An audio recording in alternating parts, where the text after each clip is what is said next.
Welcome to Twisted Tendrils, the podcast where we give horrific writing advice. I am your host, Laura Nettles.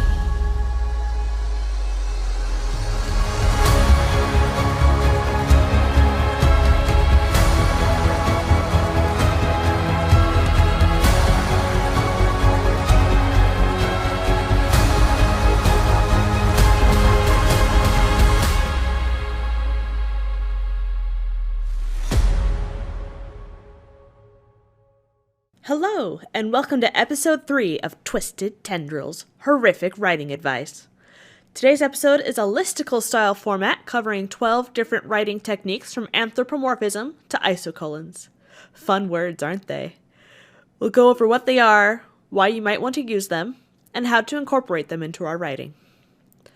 First off, number 1, anthropomorphism. I find that this can be a fun technique for any time a character starts to lose their mind. Anthropomorphism is the attribution of human characteristics or behaviors to animals, objects, or a god. Literally.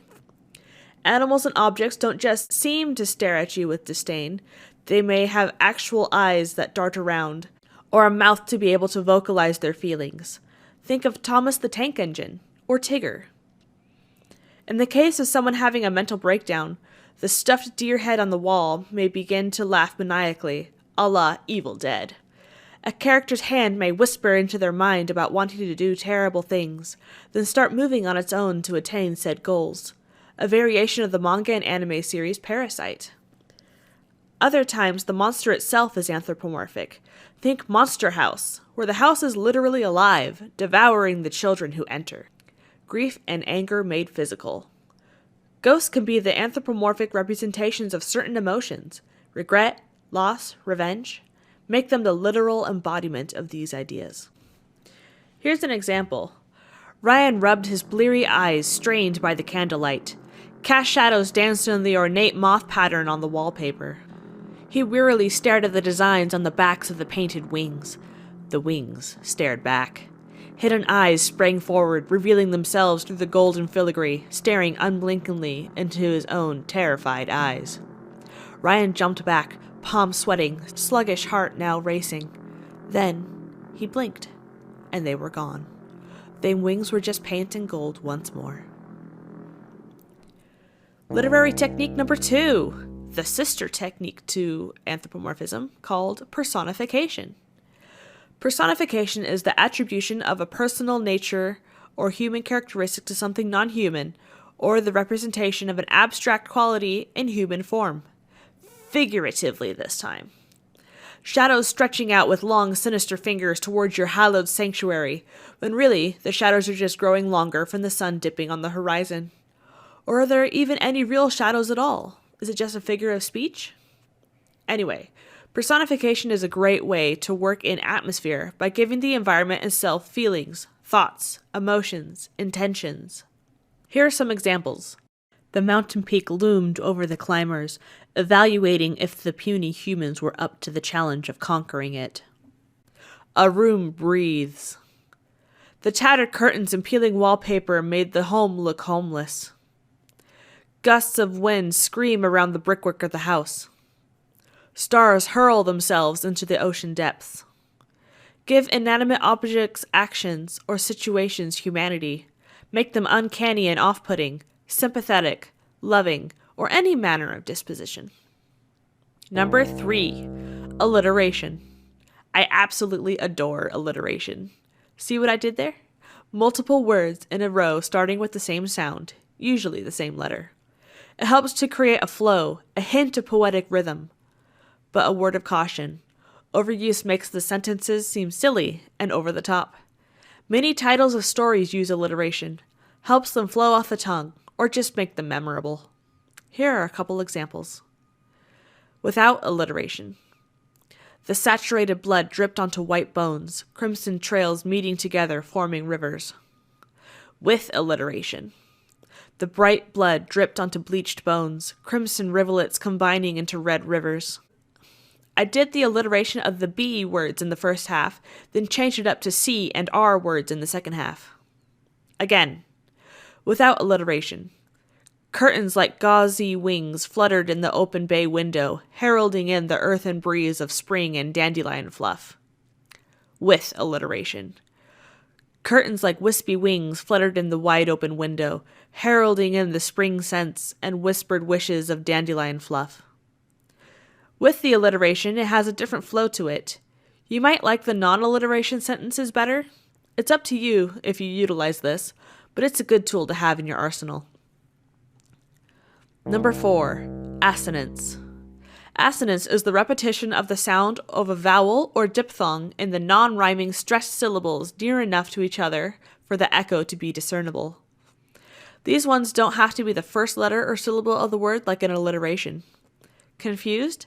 I have a harder time with this one, but thought you might find it helpful all the same. Here are some examples I pulled from other sources to illustrate the principle. On literaryterms.net, they give this example. There are some creeps who I wouldn't meet if you paid me a heap of cash. Again, there are some creeps who I wouldn't meet if you paid me a heap of cash. In James Joyce's book, A Portrait of an Artist of a Young Man, we get this line. Soft language issued from the spitless lips that swished in low circles round and round the field. Again, soft language issued from the spitless lips as they swished in low circles round and round the field. While this is normally a poetry technique, it can be used to create a rhythm. I don't normally recognize this technique at first glance. It's more subtle than rhyme. Why would you want to utilize this? It can create an ethereal, not quite real sense to the prose. Is this a hint at something not quite tangible or human? A different dimension bleeding through?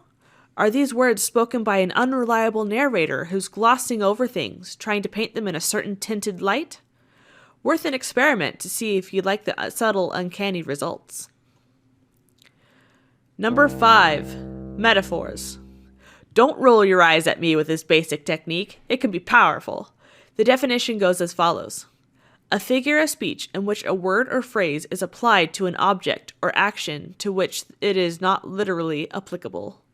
AKA, say something is something else. It's a comparison that makes you look at something in a different light. Sasha Black says, the art of a good metaphor is to compare your object to something familiar, but in an unfamiliar way. Example, the child was a demon, raising hell with banshee screams. Now, is the child a literal demon? No. Hell is not literally rising out of the floor after being summoned by the supernatural screams of the kid. It's a good way to get the feel of the child with quick brushstrokes. We know how the POV character feels about the prepubescent human from the word choice. Another example. The moon was a lantern, a beacon in the inky, starless sky. Obviously, the moon is not a lit paper lantern someone sent up into the sky as a beacon to someone, or something. It would be cool if it was. But, in the accepted science of our world, no. It's a rock orbiting our insignificant planet, reflecting the sun's energy down to mere mortals. But in this sentence, the moon can be something more, a beacon of hope in the darkness. Yet another example. The cracked floor was shattered dreams, shards of hope crushed beneath his heel. A word of caution, don't get so abstract that you go purple prose and nobody is sure what you mean on the first or second read-through. If it breaks the reader's flow, maybe forego it. Number 6, similes. I know you knew this was coming. The same as a metaphor, except you are saying something is like or as another thing, not actually the random object of comparison. Can be weaker than a metaphor since it is only theoretical, but valuable all the same. Examples. Weak as water. Dense as a brick. The jack-o'-lantern glowed like 1,000 fireflies. The granny swung her purse like a lumberjack wielding their axe. See?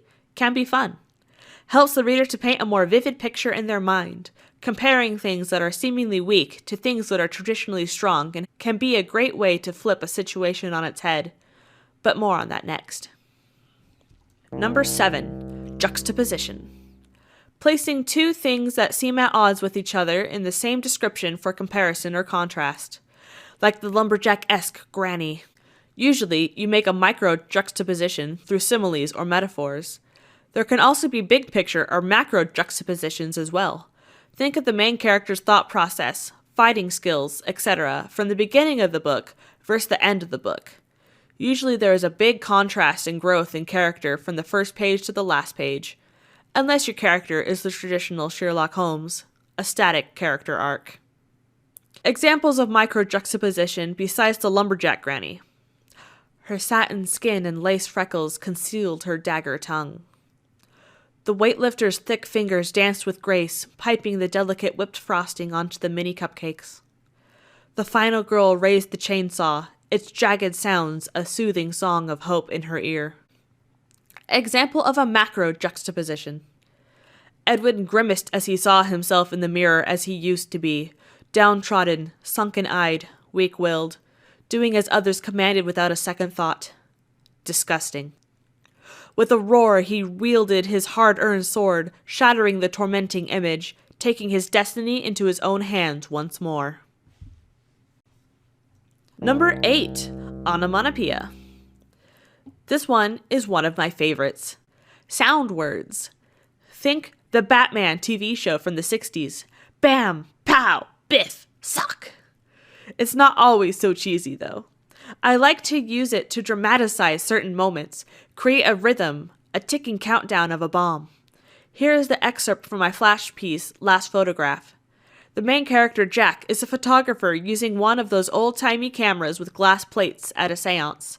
The spirit of his grandmother has been warning him to leave, save himself, before things take a turn for the worse. The spiritual medium has just asked a random spirit to ring the bell on the table. Jack relaxed as she continued to ask for the impossible. Maybe nothing would happen. Maybe he was nervous for nothing. Tick, tick, tick. Jack's pocket watch kept him aware of the slow passage of empty time. Time where nothing unexplained happened. Time to get paid to do nothing but sit and stare. Ring, ring. Fear crashed up Jack's spine. It was really happening. Flash! He took a picture of the innate silver bell upon the table, wishing he could capture sound as well. Flash! A bubbling stream of ectoplasm oozed from Mrs. Blackwell's mouth through her mesh veil to hang in midair over the center of the table. Flash! The torso of a man in uniform coalesced from the viscous black substance, his eyes wide and mouth twisted in a dying scream. Whoosh! Complete darkness, the candles whipping into extinction. Jack gripped his grandmother's crucifix in his pocket and prayed to her, his patron saint. Flash! Jack set off another bulb to photograph whatever was coming through now. In the blink of light, he could see a red hand reaching up the phantom man's face, dragging it back down into the stream of ectoplasm. The smell of fire and brimstone filled the room with suffocating intensity. Flash! The upper half of a demon was crawling out of the black, boiling stream.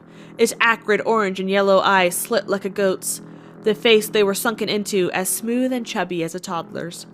The arms were the length of a man's, fingers as long and sharp as spindles. The body, however, was an ever-twisting mist of suspended blood droplets, their metallic smell mixing with the brimstone. The high-pitched scream of a woman filled the air, growing wet and hoarse after a few seconds. Jack switched the glass plates out of the camera as fast as his shaking fingers would allow. Flash!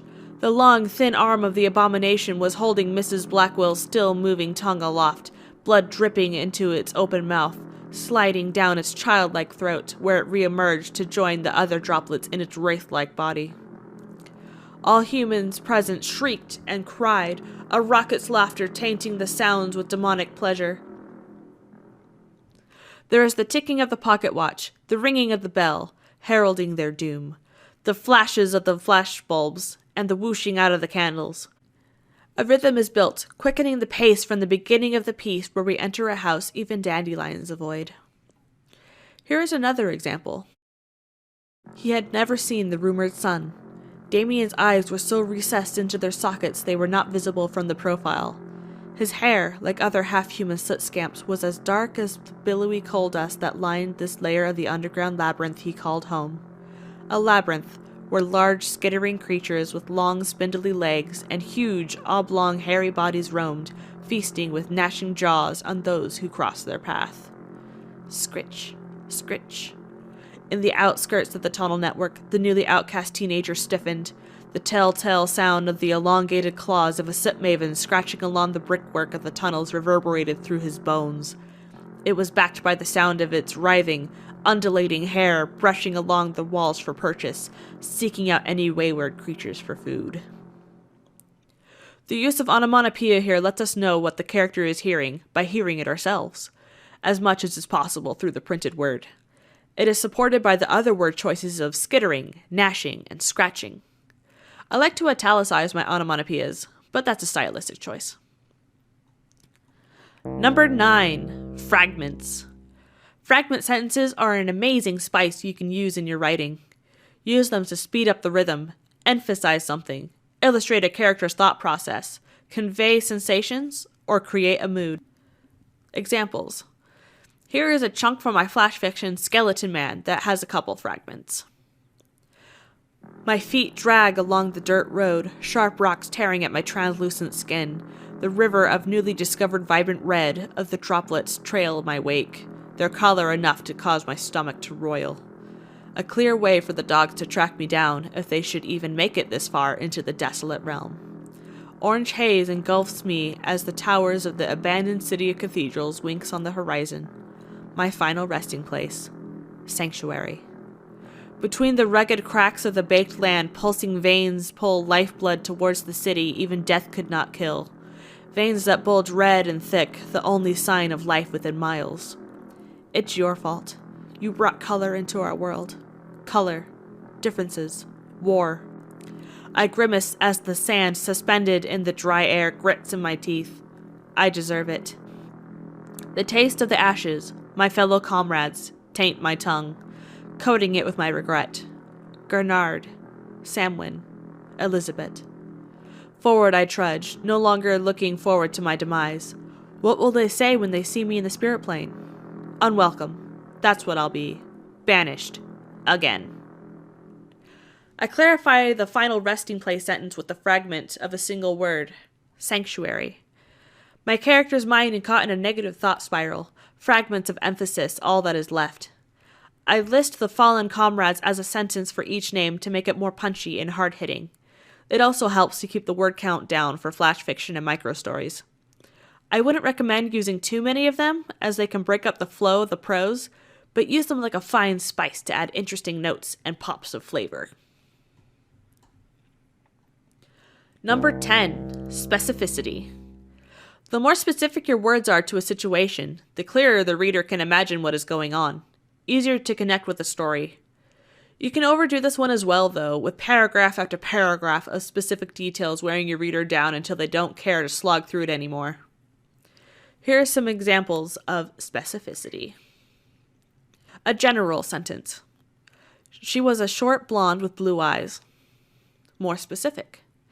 Kevin watched as Julie struggled to reach the lowest shelf of the upper cabinet, her diminutive height prohibiting her from reaching the coveted unicorn mug. Julie stepped back, tied up her shoulder-length dirty blonde hair, and made a jump for it. Kevin could imagine the reflection of the colorful mug appearing in Julie's crystal blue eyes, glimmering like a golden idol in a crazed cultist's worshipful gaze as she cleared the countertop. We know she was short enough to have trouble reaching kitchen cabinets. Her eyes are a crystal blue and possibly crazed. Her blonde hair is dirty blonde and shoulder length. We don't just list it out like a character profile either, but weave it into the story. Using specificity may mean naming more of your world. Locations, characters, ranks, ship types, etc. World building enough to know distances between places to know specifically how long it takes to get from one town to the port or space dock. Write it down so you keep your details consistent. Story Bibles are a great place to keep your notes, whether digital or analog. Your choice. Number 11. Isocolons.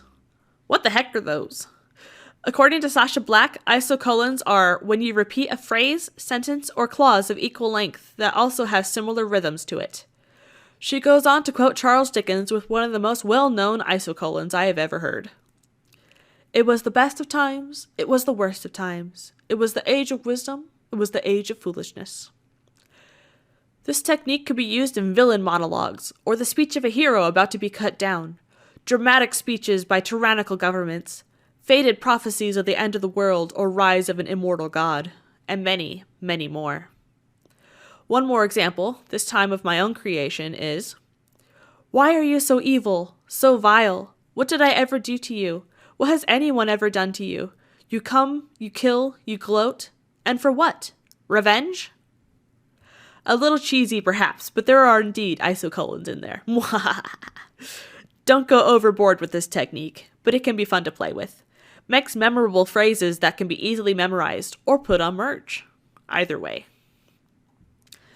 And last for today, number 12, countdowns. It's the final technique. Da-da-da-da. Just kidding. But we will cut it off after this one. I utilize this in a few of my stories, both countdowns and count-ups. It's a way to slow down and capitalize on a moment, ratcheting up the suspense and anticipation. Let me illustrate with a segment of my short story Soot Scamp. Digging his grubby hand into the pocket of his overalls, Damien fished out a leaf of a small plant that grew closer to the center of the dark complex, Cortardo. As he placed a round black leaf in his mouth, he pulled out the slow-acting antidote, Celio petals, and chewed them both. The Cortardo leaf was effective immediately. Every beat of his vibrant heart dulled and thickened, slowing down as his limbs began to lose feeling. He dove into the dry well he called home and checked the catch of the metal grate above his head, making sure it was secure. His numb arms struggled to place his only blanket over himself, hiding him from the sunken eyes of the predator. Scritch, scritch, scratch. Damien felt large patches of soot fall onto the fabric covering his face, as the steel-like nails as long as his forearm grazed against the rusted iron grating. A hole in the blanket laid directly over his eye. He could see everything this time. The creature paused for a moment, testing the latch with unnatural dexterity. The screams of half-eaten frogs rang in his ear. Damien couldn't breathe. His ribcage was constricting further and harder, his lungs unable to inhale needed oxygen. 1 second. The long serrated talons reached for his face. 5 seconds. They stopped mere inches from his exposed eye, unable to come any lower into the well through the tight weave of the grating. 10 seconds. A terrible gurgling sound issued from the soot maven, its mandibles gnashing. 15 seconds. Colors he had never seen in reality swirled in his vision, painting the soot maven in technicolor magnificent. 20 seconds. The colors morphed into even more dreadful hallucinations. Extra rasping heads sprouted from the hairy back of the monster, whispering his name with inhuman vocal cords. "It's your fault your mother is alone. She'll starve without you. You've killed her." 30 seconds. "No. Mother." 1 minute. "I just have to make it a week, then I can go back." Dark circles dotted his vision, expanding and blocking any illumination from the dull, bioluminescent purple moss that peered through the soot on the brickwork, as well as his hallucinations. He was dying. No one would warn him. The soot maven grew tired of inspecting the metal grating and lumbered on down the tunnel, leaving Damien to his blind terror. Will those Celio petals work in time? Did I not take enough? His own screams echoed in his mind. A dramatic count up. Will he survive? Will the leaves and petals kill him in the end?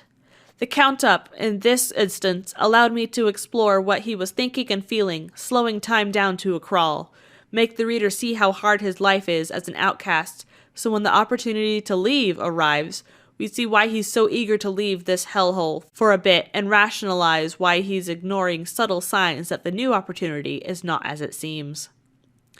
For a countdown, you could dramatize what is happening as a killer stalks closer to the main character, hiding and waiting with a weapon, sucking themselves up for the killing blow. And that's it! 12 writing techniques you can utilize in your storytelling. Anthropomorphism, bringing objects to life literally. Personification, bringing objects to life figuratively. Alliteration, multiple words starting with the same sound. Assonance, words with the same repeated vowel sounds in the middle. Metaphors, something is something else. Similes, something is like something else. Juxtaposition, contrasting descriptions. Onomatopoeia, bam, oof, bang. Fragments, break up the flow to bring attention to something. Specificity, using more specific words to paint vivid pictures. Isocolons, repeated patterns for memorable speeches. And finally, the countdown, or count up in some cases to draw out the dramatic moments and increase suspense. I hope you found this helpful. Next week we will go over fear, specifically fear of the unknown. How can we evoke it, and why would we want to do that in the first place? Thanks for listening, and as always, keep your writing spooky. You have been listening to Twisted Tendrils, Horrific Writing Advice by Laura Nettles.